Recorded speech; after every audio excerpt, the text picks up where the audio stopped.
प्राप्त हुआ है। ये बड़े अवसर, ये जो अवसर है बड़े सौभाग्य से प्राप्त होता है। और ये भी सौभाग्य की बात है कि हम लोग मनुष्य शरीर में आए हुए हैं।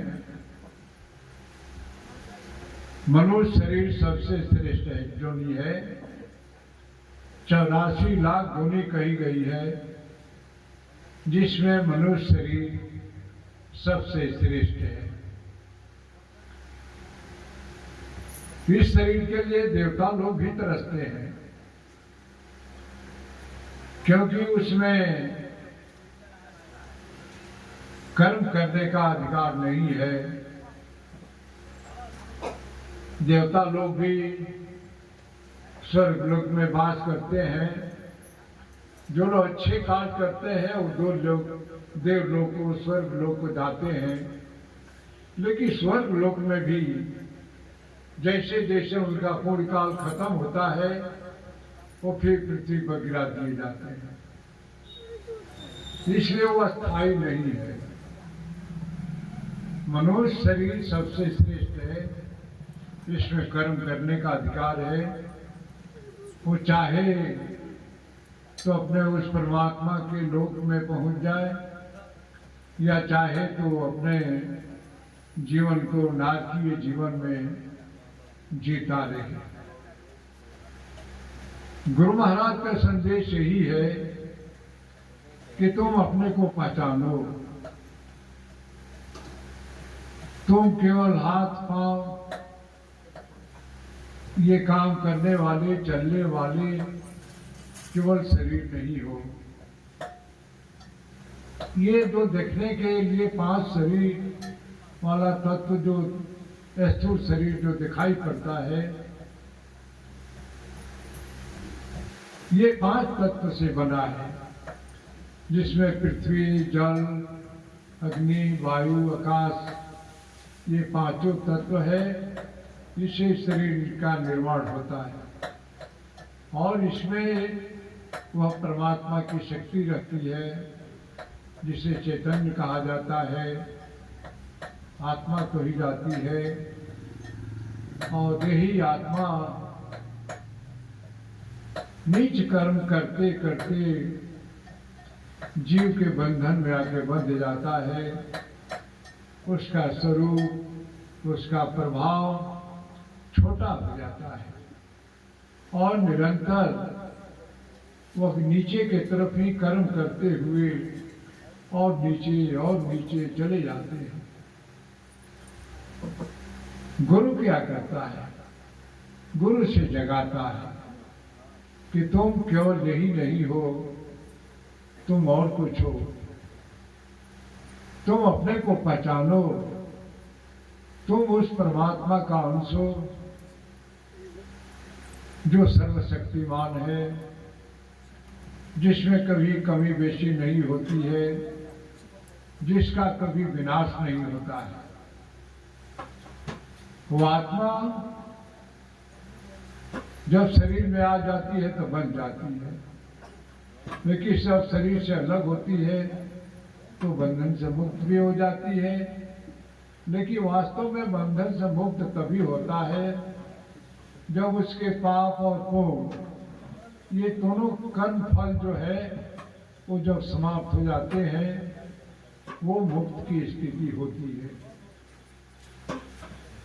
पाप का भी जो भी कर्म होता है, उसका फल जो होता है वो पाप रूप में दुख, दरिद्रता, गरीबी, कष्ट, ये सब भोगने पड़ते हैं। और पुण्य के प्रभाव से अच्छे विचार, अच्छे रहन सहन और अच्छे कार्य करने के लिए उसके अंदर प्रेरणा जागृत होती रहे, जिससे सत्कर्म करता है। अध्यात्म के 3 सत्कर्म बताए गए हैं: तप, जप और दान। अध्यात्म के लिए तप करना चाहिए और दूसरा उसके लिए जग करना चाहिए। जैसे पूर्व काल में ऋषि लोग जग करते थे, जंगल में रहते थे, वो जग करते थे, जिससे वातावरण का हमेशा वो संतुलन बना रहता था, जलवायु का परिवर्तन कष्टदायक नहीं होता था। आजकल देखा जा रहा है बहुत सा जग हो रहे हैं, इसका भी महत्व है।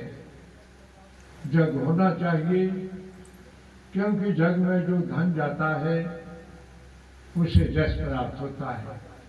जस का मतलब होता है कि उसके मान प्रतिष्ठा जस होता है, उसकी आदर होती है, जस प्राप्त होता है।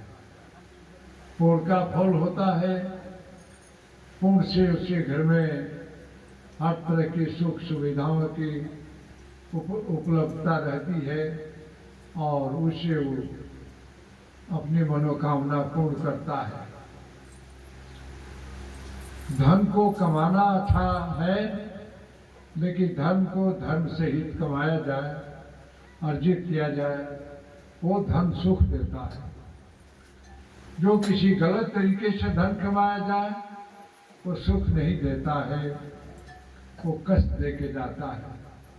हम लोग देखते हैं संसार में कितने लोग गलत काम करते हैं, कहीं दुकान लूटा गया, कहीं मकान लूटा गया, लेकिन वो सब सुखी कहाँ रहता है। वो रात दिन भयभीत रहता है, लोग मुझे पहचान न ले, कोई मेरा नाम न जान ले, और जीवन पर्यंत वो धन का भी कोई उपयोग नहीं होता है। कहीं गाड़ दिया, कहीं चोट ले गया, फिर कहीं गलत जगहों को बड़े बड़े अफसरों को लोग देते हैं उसे बचने के लिए, लेकिन फिर भी वो छिपे रहते हैं। उनको कभी जीवन में कोई शांति और सुख नहीं मिलती है। निर्धन व्यक्ति जिसके पास कुछ नहीं है, लेकिन अगर सही धर्म से सही तरीके से उसकी कमाई होती है तो निश्चिंत होकर घर में भोजन बनता है, सब परिवार भोजन करते हैं और निश्चिंत होकर के वो निद्रा की गोद में सोता है। लेकिन जिसके पास ऐसा नहीं है, गलत तरीके से धन संपत्ति अर्जित कर दिया, तो उसको रात दिन चिंताएं सताती रहती है, जिससे वो दुखी रहता है। गुरु महाराज के यही संदेश है, धन कमाना कोई गलत नहीं है, लेकिन परिश्रम से धन कमाया जाए। जिसमें गुरु महाराज का संदेश भी है, ईश्वर एक शक्ति है, पावर है, ना उसका कोई नाम है न रूप। जिसने जो नाम रख लिया वही ठीक है। उसे प्राप्त करने के लिए गृहस्थी त्याग कर जंगल में भटकने की आवश्यकता नहीं है, वो घर में रहने पर भी प्राप्त हो सकता है। और आगे उन्होंने लिखा है, तूने ईश्वर देखा नहीं है, इसलिए पहले उससे मिलो जिसने ईश्वर देखा है, वही तुम्हें ईश्वर का दर्शन करा सकता है। वो को होता है जो दर्शन करा सकता है, वही गुरु का स्थान होता है। हम लोग गुरु महाराज का संदेश लेकर के जन जन तक फैलाने के लिए, पहुंचाने के लिए हम लोग का आदेश मिला है कि सभी जगहों पर सभी भाइयों को यह संदेश पहुँचे, ज़्यादा से ज़्यादा गुरु महाराज के संदेश से लोगों को लाभ हो और अपने जीवन को सार्थक करें। मनुष्य का सबसे बड़ा पुरुषार्थ क्या है? ईश्वर का दर्शन, ईश्वर का सानिध्य, उनके पास पहुंचना, उनका दर्शन करना। दर्शन से क्या होता है? दर्शन से मनुष्य अपने को पहचान जाता है, मैं क्या हूँ, वो अपने पहचान जाता है। मम दर्शन फल परम अनुपा, जीव पाए निज सहज स्वरूपा। यह जीव रूपी में जो है हम लोग बंधे हुए हैं, हम जान जाते हैं कि वास्तव में हम जीव ही नहीं है, हम उस परमात्मा के अंश हैं जो सर्वशक्तिमान है। प्रयास हम सबका होना चाहिए कि उस परम शक्ति से अपने को जोड़ें। जैसे जैसे हम उस परम शक्ति से जोड़ने जाएंगे वो हमारे अंदर विशेष शक्तियाँ उभरती जाएगी और हमारे अंदर वो क्षमता लगेगी जिससे हम उसे ग्रहण कर सकते हैं। इस समय हम सभी भाई गुरु महाराज की बतलाई साधना करेंगे। इसके लिए आवश्यक है हम सभी भाई एक आसन से बैठे जिसमें हम आधे घंटे तक एक आसन से बैठ सके, शरीर हिले डुले लें। अपनी आंखें हल्की से बंद कर लें और फिर ऐसा देखें कि सामने से परमात्मा का प्रकाश आ रहा है, हमारे हृदय भरता चला जा रहा है और हम उसमें लय होते चले जा रहे हैं। बीच में सत्संग की 2 प्रार्थनाएं होगी। जो भाई कर सकते हो स्वर से स्वर मिला के कहेंगे, जो नहीं कर सकते हो केवल अपना ध्यान करते चले जाएंगे। बीच में प्रार्थना समाप्त हो जाएगी, ध्यान की क्रिया चलती रहेगी जब तक निवेदन नहीं किया जाए। अपनी आंखें नहीं खोलें और ध्यान नहीं तोड़ें। जय ललन बाबू चाहे रहुए करिए।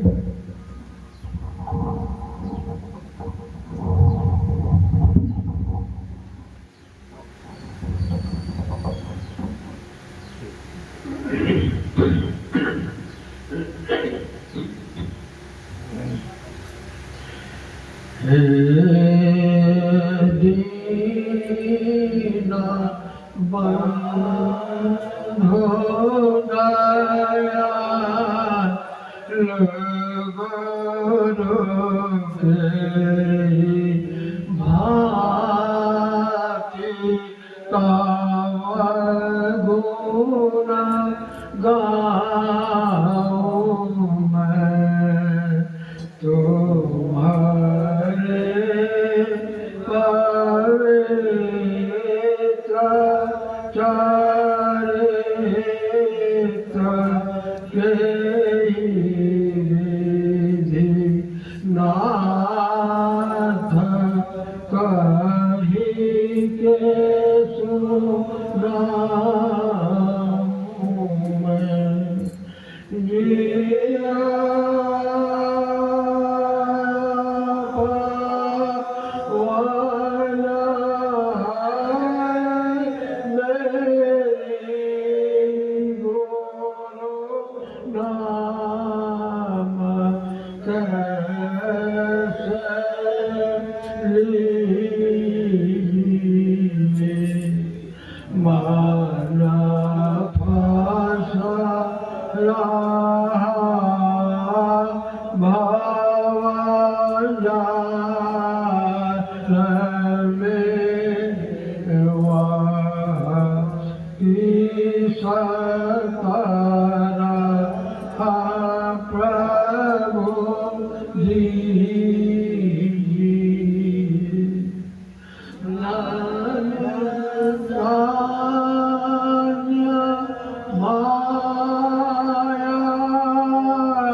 से नहीं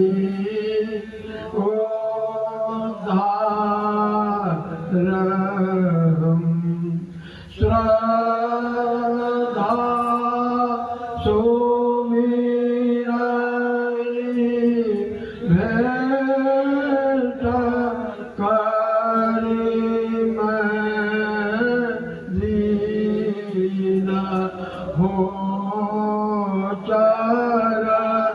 चरणों पर मैं पतित हूँ तुम पतित पावन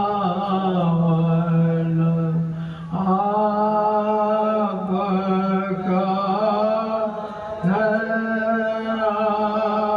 आसरा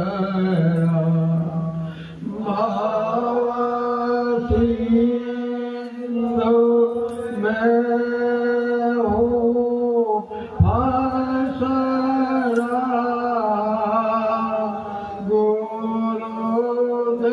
गुरुदेव मुझे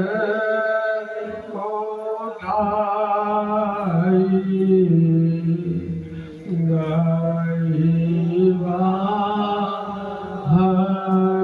हदीना नाथ अपरा को पार लगाई जो दीना हो चरणों परे हे नाथ तेरा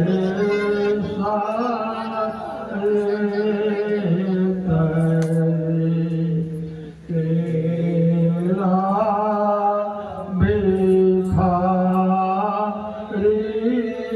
तुम बिना करो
जीवन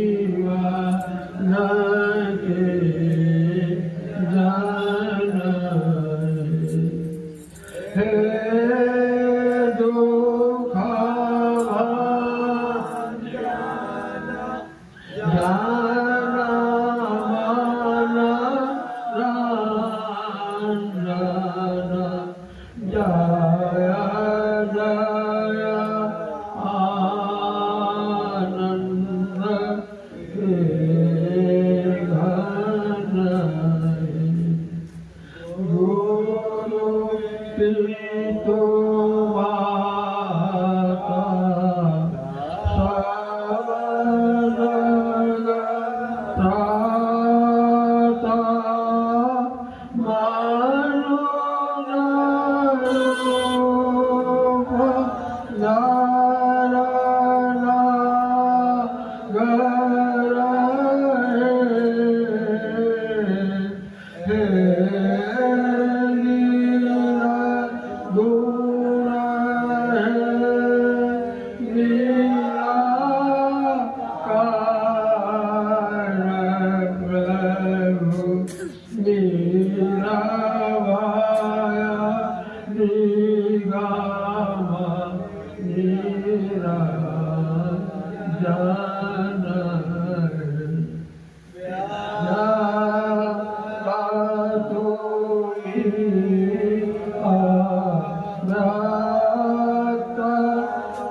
मन में बात रहती थी कि इसके बारे में गुरु से भी जानना चाहिए, वो कैसे जल्दी से प्राप्त हो।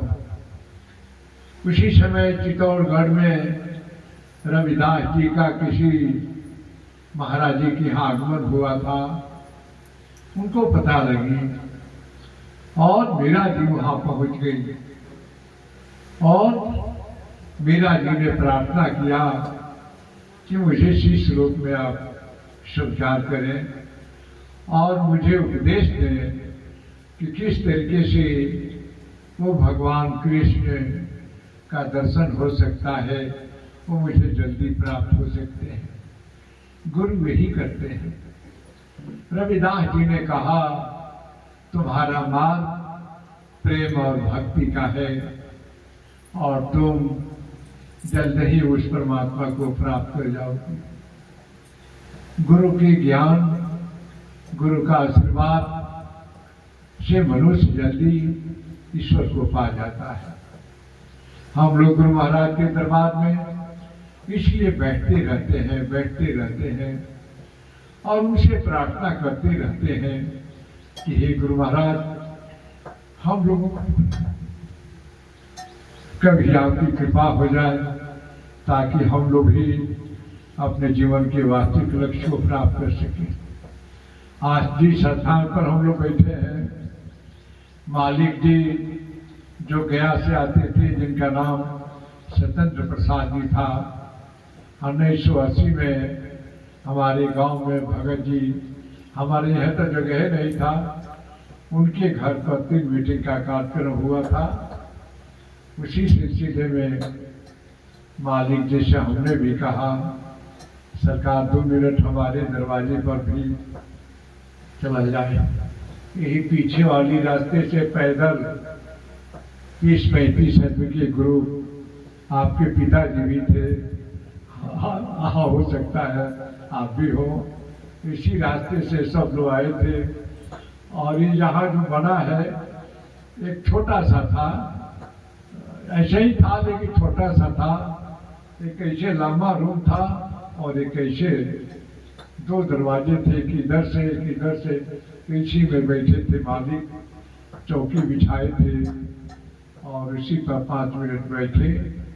उसके बाद से तब चंद्रिका जी के यहाँ जीप की व्यवस्था थी और वहाँ गए। यही सिवान में 2 आदमी मालिक जी के प्रोग्राम, गुरु महाराज की सेवा, दौड़ धूप करने वाले हम ही लोग थे। आपके पिताजी शुरू में टुनटुन बाबू के यहाँ से सारा व्यवस्था भोजन की होती थी। उसके बाद से आपके पिताजी करते थे और आपके माँ, पता नहीं कितनी उनके अंदर शक्ति थी। जब आप लोग बहुत छोटे छोटे थे तो वही मौलश्री के आगे जो आपका पुराना मकान था, मालिक जी वहीं ठहरे थे और सब लोग को रहने के भी वही व्यवस्था और भोजन आप ही किया था। उस समय आप लोग छोटे छोटे थे। आपके 2 बहन बड़ी थी, पता नहीं 2 थी कि 3 थी, हाँ तो 2। तो वही माँ जी उधर से पूरी छान रही थी और लोग बाहर लेके देते थे और भाई लोग जो सब बाहर बैठे हुए थे सब लोग को खिलाते थे। तो ये सब कुल माता पिता का आशीर्वाद भी है। हमको भी माता पिता का आशीर्वाद मिला है। वो जहाँ जो एक ठो लंबा बना है, हम लोग विष्णु संप्रदाय से, हमारा सारा परिवार भरौली से संबंधित है। तो वही हमारी माँ पढ़ी लिखी नहीं थी, तो उसी दरवाजे पर वो रोज सुबह शाम गोबर मिट्टी से लिपती थी। और बुढ़वा महाराज, आज से पहले इनके गुरु रामायण दास, उनके गुरु वो थे, तो वो आते थे। 10-12 आदमी के ग्रुप आता था जाड़े के दिन में और हमारे यहाँ लोग ठहरते थे और हर व्यक्ति के यहाँ एक टाइम सुबह का भोजन बनता था, रात्रि में नहीं बनती थी।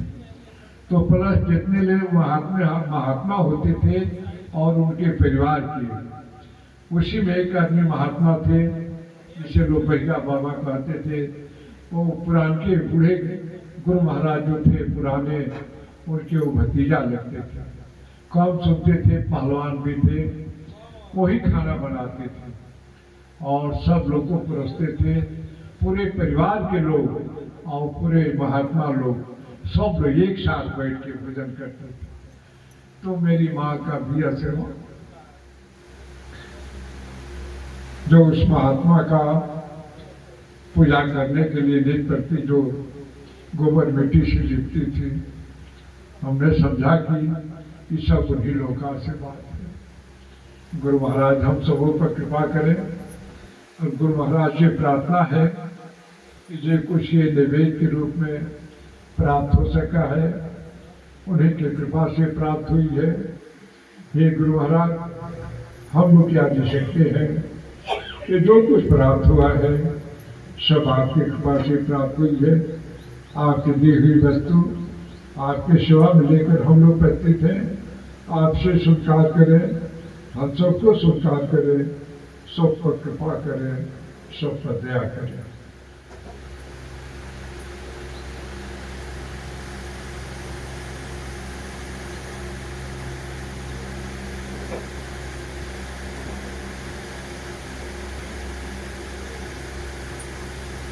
जय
मालिक हमरा दिया करा